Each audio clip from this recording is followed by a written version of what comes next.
Hello.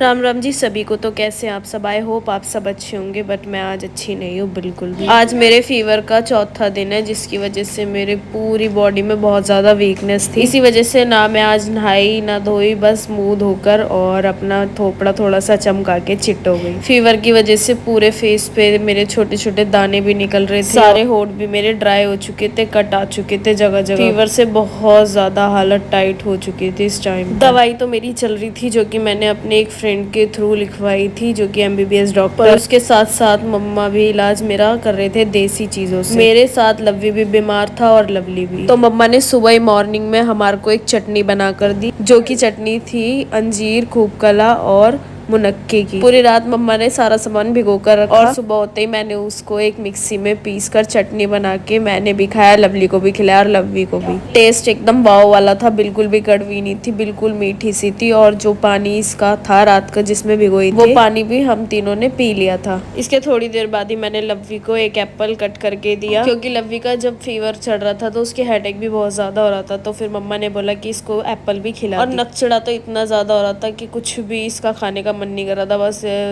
गुस्सा गुस्सा गुस्सा। पर फिर भी मैंने जबरदस्ती इसको एक एप्पल कट करके और खिलाना शुरू कर दिया। मौसम इतना ज्यादा खराब चल रहा है कि जिससे बात करो बस यही कहता है कि सबके वायरल फीवर चल रहा है, फीवर चल रहा है। और कुछ तो इतने अच्छे इतने समझदार है कि फोन करते हैं हालचाल पूछने के लिए और आधे ज्यादा घंटे अपनी बातें बताने में लग जाते हैं। मुझे तो ऐसे समझ भी नहीं आता है कई बारी कि वो मेरी तबीयत पूछ रहे हैं या अपनी टेंशन बताने के लिए उन्होंने मुझे फोन करा है। चलो खैर जो भी है, मैं भी थोड़ा सा अनसुना कर देती हूँ, क्योंकि मैं खुद ही इतना फीवर में हो रखी थी, साथ में लव्वी भी और लवली भी। तो हम किसे बताएं, मुझे हंसी आती है उन लोगों पे जो सिर्फ फोन करने के लिए, पूछने के लिए फोन करते और बता अपनी देते हैं। इतनी देर में फोन आ गया हॉस्पिटल से पापा जी के लिए कि पापा जी का तो फिर से फीवर नहीं उतर रहा है। एक्चुअली पापा जी भी एडमिट है हॉस्पिटल में काफी दिन से। हमें लगा शायद उन्हें नॉर्मली वायरल फीवर है, तो इस वजह से हम घर में ही उनको दवाई देते रहे। बट जब हॉस्पिटल में उनके सारे टेस्ट करवाए गए तो पता चला कि उनको टाइफाइड निकल गया। एडमिट हुए उनको भी 4 दिन हो गए, लेकिन उनका फीवर बिल्कुल भी नहीं उतर रहा था। तो बस उसी के लिए मम्मा का फोन आ रहा था, बट मेरे को बीच में कट करना क्योंकि मुझे सबसे पहले इसको पूरा एप्पल फिनिश कराना था और उसके बाद इसे दवाई भी देनी थी। अपने लिए मैंने साथ के साथ शैम्पू भी मंगाया कि ताकि मैं हेयर वॉश कर लूँ, काफी दिन हो गए। पर हेडेक ही इतनी तेज था कि मैं कर ही नहीं पाई हेयर वॉश और ना नहा पाई आज। उसके बाद फिर से मैंने कॉल बैक करा मम्मा को और तबियत पूछी पापा जी की, तो उन्होंने यही कहा कि फीवर बिल्कुल भी नहीं उतर रहा। उनकी एंटीबायोटिक भी चेंज करी गई 1-2 बारी, बट फिर भी टाइफाइड इतना ज्यादा है कि उनको थोड़ा सा टाइम लगेगा ठीक होने में। बस यही डिस्कशन मेरा और मम्मा का चल रहा था कि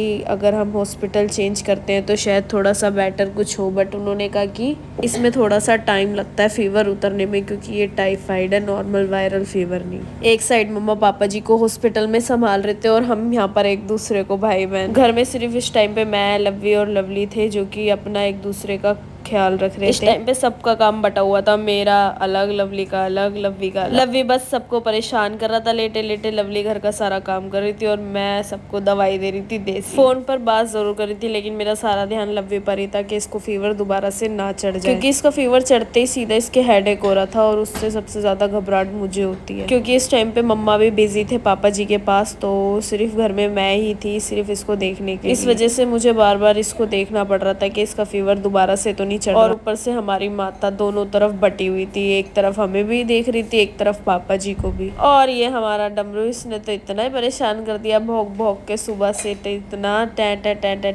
मैं साइड में एप्पल लव्वी को खिला रही थी। थोड़ी देर बाद देखा तो इसकी भी इतनी सारे लार बिस्तर पे टपकी हुई थी। इतना ज्यादा भूखा ये लड़का, हर चीज का भूखा, हर चीज का। कोई भी फ्रूट खिला दो इसको तो। फिर दिमाग थोड़ा सा इधर उधर हम मेरे को डाइवर्ट करने के लिए मैं लव्वी से मजाक कर, मैंने इसको ये भी कहा कि तेरे बाल इतने ज्यादा आंखों पे आ रहे, क्या मैं इसकी चोटी बना दूं? पर इस लड़के का दिमाग सिर्फ टीवी में था, सिर्फ टीवी में। कार्टून दिखवा लो, पूरा दिन इसका ऐसे निकल जाता है, पूरा दिन। थोड़ी देर बाद जब मैं वापसी कमरे में आई तो देखा कि आराम से लेटा हुआ था, लेकिन शैम्पू इसके मुंह में बस इसी टाइम बच गए थपेड़े खाता खाता, क्योंकि इसको बुखार चढ़ रहा था, वरना इसके वो गाल लाल करती मैं शायद ये भूल भी नहीं पाता। पर जैसी मैं चिल्लाई इसने फटाफट से वो शैम्पू फेंक दिया और साइड में को के लेट गया। बराबर में डमरू लेटा हुआ था, इतना ऐसे हो रखा था आज तो परेशान से, क्योंकि इसे घर में कोई दिख ही नहीं रहा था, इसी वजह से चुप शांत पड़ा हुआ था। थोड़ी देर बाद मैं फिर इसे चेक करने आई, फीवर तो नहीं हो रहा इसको, क्योंकि ये शांत पड़ा हुआ था। और जब भी इसको फीवर चढ़ता है ना ये बिल्कुल रेड हो जाता है। इसके बाद चेक करने के बाद मैं सीधे छत पे चली गई थी अपने पौधे वगैरह देखने के लिए, क्योंकि मम्मा का फोन आया था कि साथ के साथ पौधे भी देख ले कि उनमें पानी दिया है नहीं दिया, सूख तो नहीं गए। तो इस वजह से मैं ऊपर आई थी। पौधे तो ठीक ठाक बढ़िया थे जब मैंने चेक करा ऊपर आके तो, लेकिन इसमें थोड़ी सी जंगली घास उगी आई थी जो मुझे क्लीन करने के लिए बिल्कुल भी टाइम नहीं मिल रहा था। और मौसम तो इतना ज्यादा क्लीन हो रहा था, वाव वाले बादल लग रहे थे, मतलब सीन इतना प्यारा आ रहा था इस टाइम। फिर सोचा कि थोड़ी देर नीचे जाकर रेस्ट करके कुछ खाने के लिए बनाऊं। तभी मैंने अपने लिए और लव्वी के लिए थोड़ी सी मैक्रोनी का सामान काट लिया। इसमें मैंने आज गोभी भी ऐड कर ली थी, क्योंकि ये वेजिटेबल वैसे तो खाता नहीं है नॉर्मली, इसलिए मैंने अब सबके लिए मैक्रोनी बना ली थी। और फिर उसके बाद मैंने लव्वी ने आराम से बैठ के खाई। मैक्रोनी खाते ही जो इसको ठंड चढ़ी ये बिल्कुल बिस्तर में लेट गया। फिर उसके बाद मैंने अपने एक मित्र को फोन करा जो कि डॉक्टर है। मैंने उसको सारी सिचुएशन बताई कि इसको भी फिर से फीवर चढ़ रहा है और हेडेक हो रखा है। उसने मुझे 2-3 दवाई सजेस्ट करी, बट मैं इसको एक ही दे। मॉर्निंग में मैंने इसको दवाई दी थी, बट इसने उल्टी में शायद निकाल दी थी, इस वजह से फीवर ही नहीं उतरा। इसके बाद मेरे को दोबारा से इसको दवाई देनी पड़ी। फिर मेरे मित्र ने सजेस्ट करा कि इसको अगर बुखार नहीं उतर रहा तो तुम ठंडे पानी की पट्टियां रखनी इसको शुरू कर। तभी मैंने सारा बर्फ का पानी निकाल के और इसके ठंडे पानी की पट्टियां रखनी शुरू कर दी, क्योंकि ये बिल्कुल रेड हो चुका था फीवर के अंदर बहुत ज्यादा। पर कुछ देर बाद इसका बुखार थोड़ा सा कम होने लगा और शाम को फिर हम दोनों तीनों बहन भाई कमरे में बैठ गए। आज थोड़ा मौसम भी अच्छा था, मतलब ठंडा ठंडा था, क्योंकि अब गणेश चतुर्थी भी आने वाली है। तो ऐसे टाइम में सबसे ज्यादा मौसम जब चेंज होता है तो परेशानी थोड़ी बहुत हो ही जाती है, फीवर वगैरह। यहाँ बैठकर हम तीनों बहन भाई बस थोड़ा सा मजाक कर रहे थे और अपना आपस में टाइम पास कर रहे थे।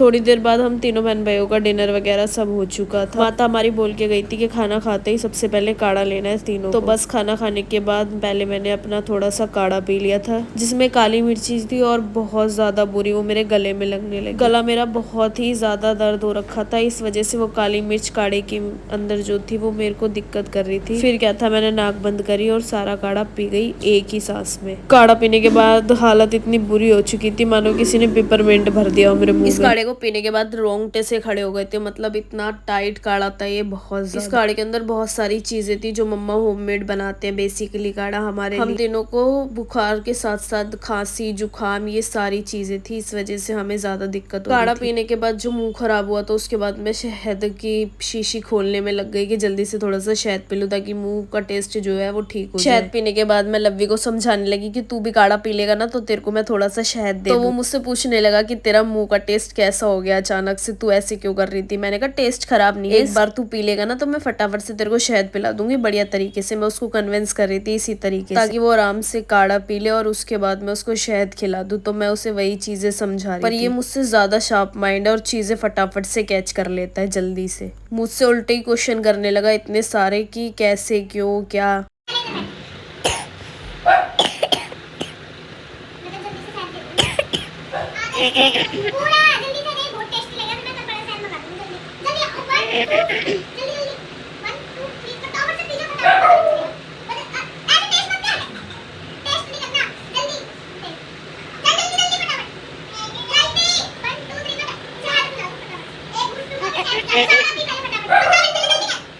सीजी नोट 10 के मुंह में साथ के टेस्ट नहीं लेना इसको, टेस्ट नहीं पीना है, घूम के पिलाना सारा पीना सारा 1 2 3 पीना फटाफट गुड बॉय जल्दी वाह हां बस जरा सा नहीं रहना चाहिए। यस बस खिला दे बस पता भी नहीं चला ओवर एक्टिंग कर रहा है तो तुम्हारे लिए ही दोनों भाई What is this bro? ले क्या अंदर में शहद पे इसी के अंदर और चीज दो पी पहले और दो दीदी पहले पी इसको। पहले शहद की हाँ मैं दूंगी, चम्मच में निकाल दो। लवली चम्मच दे दियो, इसके रैपटा बजा दो कल। इसमें कुछ है इधर पड़ी है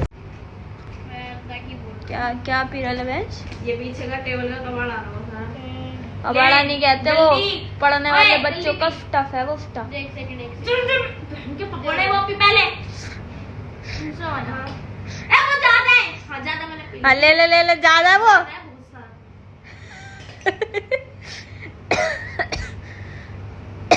ये मोजीतो का स्वाद आया। मोजीतो बहुत बढ़िया बहुत बढ़िया। चेक करना होता है। इट्स अ शॉट बेबी, अदरक शॉट।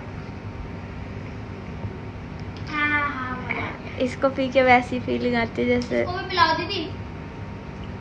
शॉट को पी के देखा एकदम बनना आ गया ना। जैसे मैं दीदी का कार्ड दिया तेरा कार्ड पड़ गया ना थप्पड़ खींच के। तू ये है हो गया।